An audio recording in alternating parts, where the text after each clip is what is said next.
Hey, good afternoon. Happy Sunday, and welcome to Mike's Laboratory. All right, today's video is going to be the final in the Talker Repair series. In this video, I'm going to show you some of the less common things that can go wrong and how to fix some of those things. Also, some caveats, some warnings, some repeated, some not, about what to do and what not to do when you're fixing these things, and some other things to look out for as well. As before, I'm going to make a disclaimer. If you are not confident in your ability to do this, if you're not good with manual dexterity, or just simply are not really mechanically inclined, and not everybody is, there's no shame in that, don't try it until you're sure you can do it, or until you're sure you know what you're doing or understand how the thing works. Okay? All right, and with that, I'm going to finish up my smoke here, and then I'm going to dive right in, and we'll show you some of the rest of these things. Okay, let's get this camera down. All right, there we go. All right.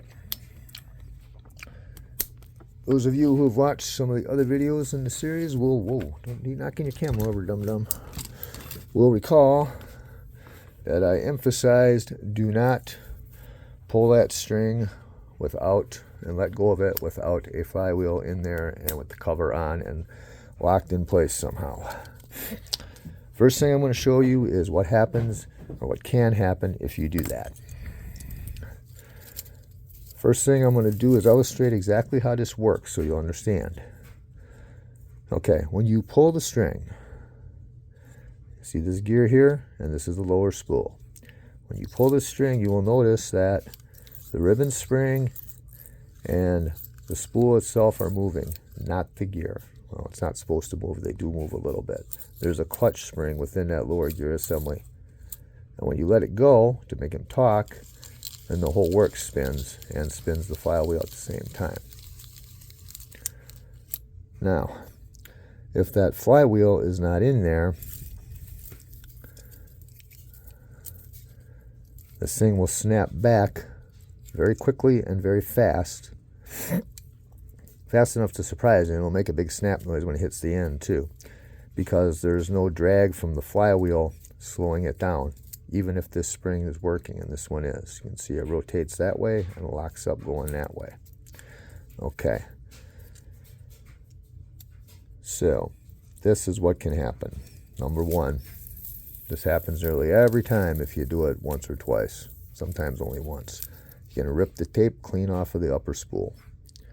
Sometimes the tape will pull out from under this little pin that holds it in, which is a major pain in the ass to get in and out of there. And sometimes the tape will just simply snap. Usually right here, but I've also seen them snap in the middle somewhere along where the recording grooves are, and then your tape is screwed. If it snaps up here, way up at the tip, you can generally get away with pulling the extra end out of there and sticking the other end back in there and popping that pin back in. But getting that pin in there is a major pain in the tail, and getting it out is a major pain in the tail. Generally, you need to use an awl or something like that to get it going upwards and pop it out of there. And you grab it with a pair of pliers when you get it popped up in there. That's how I do it. I'm sure there's some other ways. So a lot of times you'll have to cut this little section off right here in order to get it back in, because you have to put a tremendous amount of downward force on this pin to get it back in there. You see those little ridges on it? That's what grips the tape and holds the pin and the tape in there. So obviously you don't want to do that. The other thing that can happen if you let it snap like that is you can break the spring hook off of the end of the tape lift arm. And it won't work without that little spring hook on there. Okay?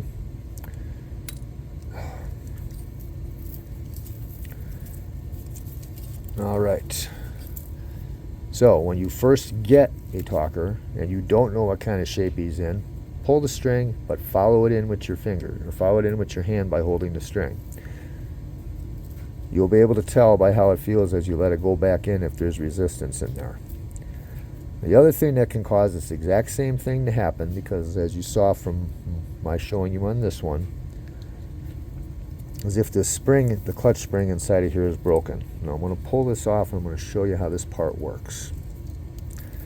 As you might recall from looking at it a few minutes ago, that that it spins one way with this spinning freely, and then when you let it go to make him talk, then the spring locks up, or the gear locks up. The clutch spring in here, you get at it by just twisting this counterclockwise and pulling up gently. If it's in good shape, it should come right out pretty easy. And there's your little clutch spring. It's held in there. It's got a S or a hook on its end and fits into that slotted groove there. And what's real common is that you'll get one that has moisture damage, a sailor that was submerged, for example, or someone that was stored in a damp basement or attic, and the spring will get rusty and it'll usually break off right. I need to be using pointers on these tiny parts right there where it goes in. If it breaks right there and the rest of the spring is okay, you can usually pull it out a little bit, make a new hook and stick it back in there, and it'll still work just fine. But sometimes not. Anyways, if that spring is busted, you'll need to do that or replace it with another one from a good unit. I'm sure that if you went to a hardware store and tried to match it up, you probably could find one that's a close enough match to replace it as well. However, always test that beforehand to make sure that that spring's working. And while you're repairing them, for that reason again, never ever let go of that string without a flywheel in there and the cover being held on there or locked on there somehow to keep the flywheel in. Those are the bad things that can happen from that.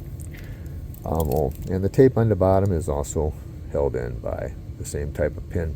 Some of the older ones have just a simple roll pin, but most of them have that. To re-roll a tape, it's obviously pretty simple. You just take it and you start going like this until you get it all the way around back up to the correct length. All right. Another thing that can happen. Pop that back in there. If you are doing the part of the repair where you knock this pin out of there in order to clean all the rust off of it, and you have your all through there, as I showed in another video, if you accidentally let that spring slip off of there, you might wind up with this. In order to fix that, you got to take the bottom apart like I showed you, and to get the bottom apart without breaking anything, you got to pull the center pad out. So you don't want that to happen, but if it does, pull it out, being very careful. Anything you do when you're taking this lower spool out or taking it apart to this degree, be very, very careful of this tape. It can get scratched just like a record. It can get torn. You spill something on there like super glue or anything, you could wreck it that way. Anyways, to re-roll these, what you need to do is you to take it a little at a time, every loop at a time, being extremely careful not to kink it. If you get a kink in it, if it's a bad one, the spring is pretty much done. I have had it happen where there's a kink way up at the top of the roll where you can just clip it off and it's still long enough, but that's not a guarantee. If you kink one, then it will not rotate the mechanism smoothly, and it'll slow down and start up again as it passes over the kink, and that results in warbling and slow down and speed up of the voice. As you can see, this one here is a little kinked up. I have not found a way to fix them when that happens. You can flatten them out a little bit, as I tried to do here. This one was one I was experimenting with, but still it's just not right. So anyways, lesson learned from that. The other thing is, I have tried also to replace this rivet and rivet a new spring on there. No success. All that seems to happen is it makes a big old crack in this lower spool. So anybody figures out a way to make that happen, let me know. Alright, more bad things that can happen.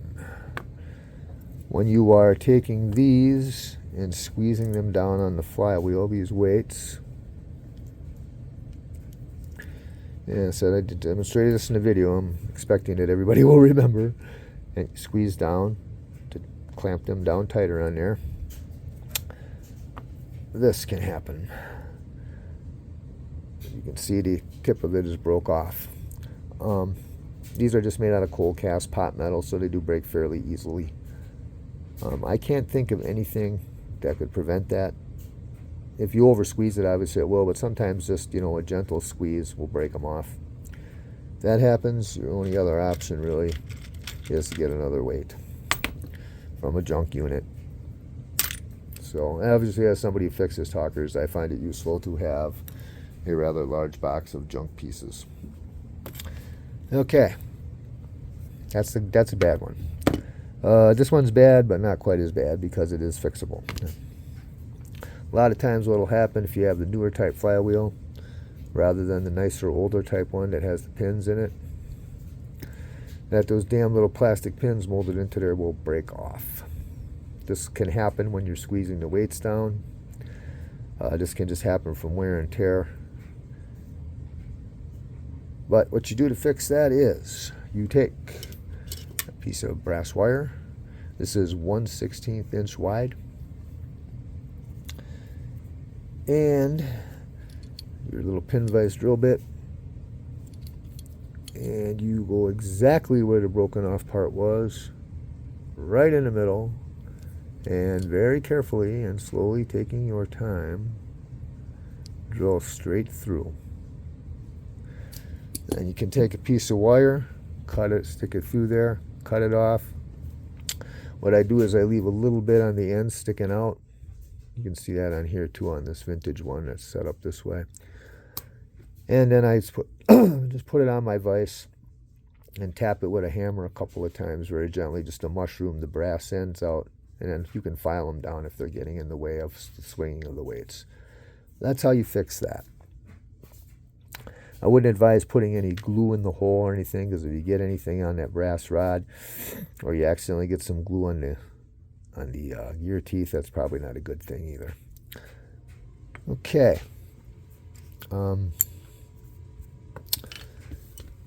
That pretty much covers all of the really bad stuff that can happen that's going to be a pain for you.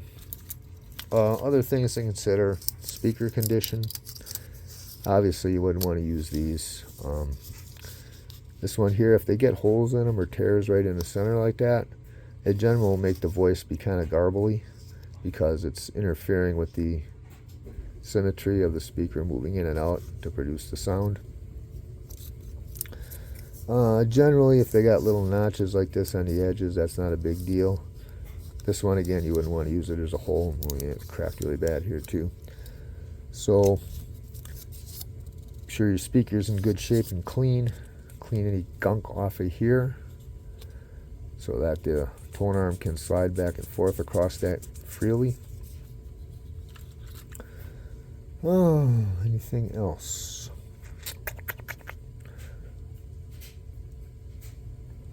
No, I guess that's about it. Those are the things that I've most commonly encountered that are really bad and really pain in the tail to fix. It can be done on your skill level and your, your amount of familiarity with the device.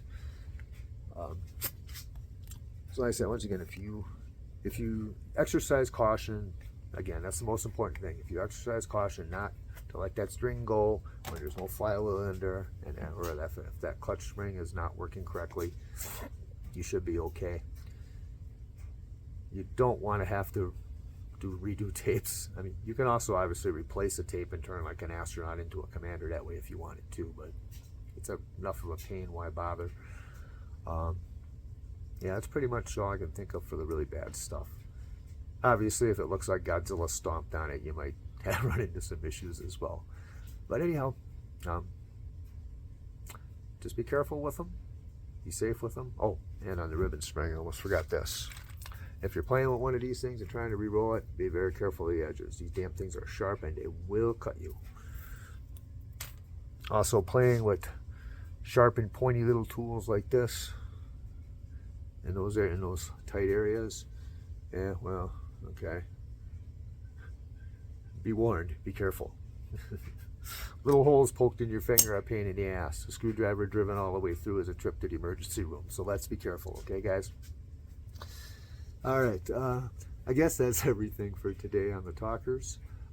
If anytime, if there's anything you think I forgot, or if you have a question about it, that I didn't explain something clearly or show clearly, go right ahead and let me know. Again, know what you're doing before you do it. I very rarely run into a talker that ain't fixable. About the only thing that really makes them not fixable is if the voice tape is all worn out and full of pits and scratches. And that's why I warn against buying them with water damage with rust. Rust will kill one of those tapes. A rusty needle will eat a tape fast. The rust, water is the worst thing that can happen to them. And hey, I know we didn't always do this as kids, but it did say do not put Talking G.I. Joe in water in the instructions, now didn't it? Right. So anyway, if you get one that's water damaged, look it over very carefully. Make sure that it can be fixed. Let's see what else. Sailors and Marines and astronauts, for obvious reasons, are the ones that usually wind up with water damage from what I've seen. Because these are the guys who wind up in the water sometimes. Capsules splash down, life rafts, all that other good stuff. Okay, and that commercial from '69 where they had the Talking G.I. Joe in the wetsuit probably didn't help matters none that much either. Anyhow, that's the most important thing to look for. Guess that's about it. Thanks for watching. As always, let me know if you liked it or didn't like it. Let me know if there's anything else you'd like to see a video on. Any questions, feel free to message me on Facebook under my name. Or you can go ahead and shoot me an email, as I just said in the last video, fishfast411@gmail.com. And y'all have a nice day. Have a great weekend. I start a new job tomorrow, so this has been a little bit weird for me too. Anyhow, have a great night. Thanks for watching. Like and subscribe, and we'll see you next time on another episode of Mike's Laboratory.